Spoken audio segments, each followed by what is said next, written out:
차를 타고 이동한다 그러면 뭐를 먹기보다는 커피만 먹잖아요. 그렇기 때문에 그냥 자동차로 들어오는 수요 같은 경우에는 기본적으로 객단가가 떨어져요. 그렇게 돈 되는 사람들은 아니에요, 쉽게 말하면은. 그렇기 때문에 주변에서 걸어올 수 있는 수요가 있어야 되는데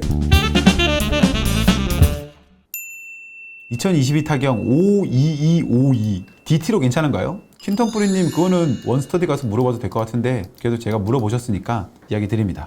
요 물건이죠. 2022 타경 52252번. 여기가 스타벅스 DT가 가능할까요? 라고 물어보는 거예요. 또는 스타벅스가 아닌 다른 DT가 가능할까요? 라고 물어봅니다. 뭐 물론 제가 점포 개발자는 아니지만은 저의 얕은 지식에 대해서 얘기 드리겠습니다. 참고만 하시면 좋을 것 같습니다. 경기도 안산시 단원구 초지동에 있는 물건이고요. 물건 종류는 주유소입니다. 주유소. 위험물 주유소고요. 주유소다 보니까는 DT점을 생각하시는 것 같아요. DT점 같은 경우에, 그러니까 드라이브스루죠. 드라이브스루 같은 경우에는 이게 차가 들어가고 나오는 길을 만들어야 돼요. 그런데 일반적인 토지 같은 경우에는 들어오는 거는 괜찮은데 나가는 것을 만들기는 쉽지 않습니다. 그리고 차선이 넓었을 때에는 가감속이라고 그래서 이 차들이 쭉 갔을 때 천천히 갈 수 있는 그 공간 있죠. 이만한 공간. 우리 쉽게 말씀드리면은 그 고속도로 가다 보면은 휴게소 있잖아요. 휴게소 가다 보면은 우리가 쭉 가다가 옆으로 살짝 빠지면서 천천히 가는 차선이 있잖아요. 그게 있어야 될 수도 있거든요. 그러면 그런 여러 가지 확보하기 위해서는 우리가 허가를 받기가 굉장히 쉽지 않을 수 있죠. 주유소 같은 경우에는 그러한 시설들이 모두 다 지금 세팅되어 있죠. 그러한 인허가에 대해서 유용하다 보니까는 주유소를 가지고 많이 접근합니다. 그래서 이 물건은 주유소가 나온 것이고요.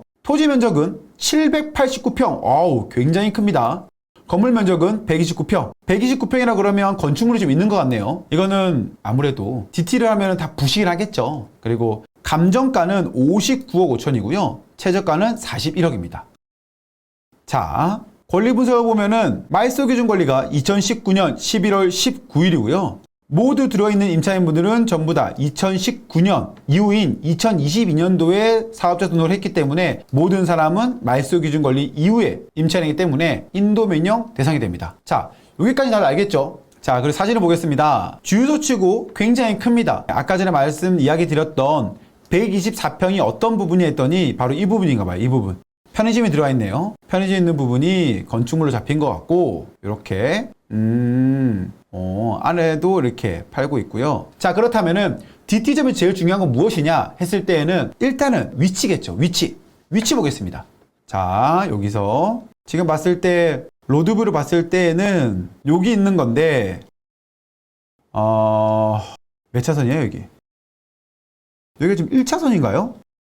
1차선이네 여기가. 일단은 첫 번째로 여기만 딱 봐도 안 될 것 같습니다. 그 이유는 일단은 위치가 만약에 예를 들어서 이 위치가 괜찮은 위치를 하더라도 여기 있어야 되는 게 아니고요. 여기 있어야 돼요. 여기 이런 위치에 있어야 돼요. 여기 이 빨간색 건물 위치에 있어야 될 것 같아요. 왜냐면 거의 1차선이거든요. 1차선. 이 위로 가면 이제 1차선이잖아요. 1차선으로 바뀌었다 그러면 여기는 일단 첫 번째로 차량 이동이 많지 않을 것 같고, 그러면 무슨 말이죠? 차량들이 대부분은 여기 앞에까지 넓은 도로라 그러면 이렇게 우회전이 큰 도로거든요. 보니까 우회전이. 왜냐면 지금 지도를 봤을 때 이 도로가 큰 도로인 거고 이 도로가 작아지는 거야. 그러면 이쪽에 대한 평행량이 좀 작을 수밖에 없겠죠. 최소한 하루에 2만 대 이상은 돼야 되는데 여기는 2만 대가 안 될 것 같아요. 그리고 주변에 사람들이 올 수 있는 곳인가를 봐야 되는데 공단이죠. 공단. 시와 반월 공단이죠. 여기가. DT점이라 그러면 대부분의 매출이 들어오는 차량들이 많을 거라고 생각하는데 그렇지 않아요. DT점이 하더라도 걸어서 오는 수요들이 생각보다 굉장히 많습니다. 그리고 실제적으로 걸어서 오는 수요자들이 훨씬 더 객단가가 높아요. 객단가가 높다라는 것은 무슨 말이죠? 와서 먹는 사람들이 더 많은 비용을 지출한다라는 것이죠. 자, 우리 생각해 볼게요. 우리 같은 경우에도 친구랑 만나서 예를 들어서 스타벅스를 갔어. 그럼 스타벅스를 가서 먹으면은 커피만 먹나요? 아니죠. 빵을 먹던지 다른 샐러드를 먹던지 이런 것들을 먹잖아요. 그리고 앉아있다가 이야기가 길어져. 그럼 또 배고프면은 또 커피를 먹죠. 자, 이렇게 되는데 차를 타고 이동한다 그러면 뭐를 먹기보다는 커피만 먹잖아요. 그렇기 때문에 자동차로 들어오는 수요 같은 경우에는 기본적으로 객단가가 떨어져요. 그렇게 돈 되는 사람들은 아니에요. 쉽게 말하면은. 그렇기 때문에 주변에서 걸어올 수 있는 수요가 있어야 되는데 오는데 여기는 걸어올 수 있는 수요가 없어. 보니까 걸어올 수요가 없어. 공단이잖아요. 물론 공단에서 일하시는 분들이 와서 먹을 수 있지만 그 수요가 그렇게 많지 않을 거 아니에요. 그리고 이분들이 먹을 수 있는 시간은 12시간 중에서 한 2시간 정도밖에 안 될 거예요. 나머지 시간에는 다 현장에서 일을 하고 계실 거 아니에요. 자, 그렇다면 뭐가 있어야 되면은 기업들이 있는 것도 중요하지만 주변에 배우 수요가 많이 있어야 돼. 아파트들이 많아야 되는 거예요. 그렇다 그러면 여기 주변에 배우 세대가 있냐 했을 때 배우 세대가 이렇게 하더라도 얼마 안 돼요. 그러면은 여기 있는 사람들이 여기를 차 타고 와서 여기를 먹겠다? 아니겠죠. 그러면 이 스타벅스 없니? 혹시?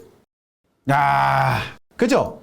여기 있는 사람들이 스타벅스 먹고 싶어 하면은 여기 고전 이마트점 가든지 아니면 여기 가겠지, 여기. 굳이 이 사람들이 이렇게 해서 그 공단 안에 차들이 많이 다니는 큰 차가 많이 다니는 곳이죠. 낮 시간대 커피숍을 이용하는 사람이라고 하면은 어머니들이 되게 많을 거예요. 자, 그런데 공단이라 그러면 큰 차가 다녀야 한다네요? 큰 차가 많이 다니죠. 큰 차가 많이 다니는 곳은 여성분들이 운전하고 싶어요? 안 하고 싶어요? 하기 싫어하죠. 왜냐하면 무서우니까. 와이프 맨날 그러거든요. 큰 차가 옆에 오는 것만 해도 무서워. 그렇게 얘기를 해요. 그런데 이분들이 과연 그 큰 차를 이기고 가서 스타벅스에서 커피를 마실까? 아니라는 거예요. 그러면 이 자리는 그렇게 매력적인 자리가 아닐 것이라는 것이 저의 생각입니다. 저의 생각은 그렇다. 아시겠죠?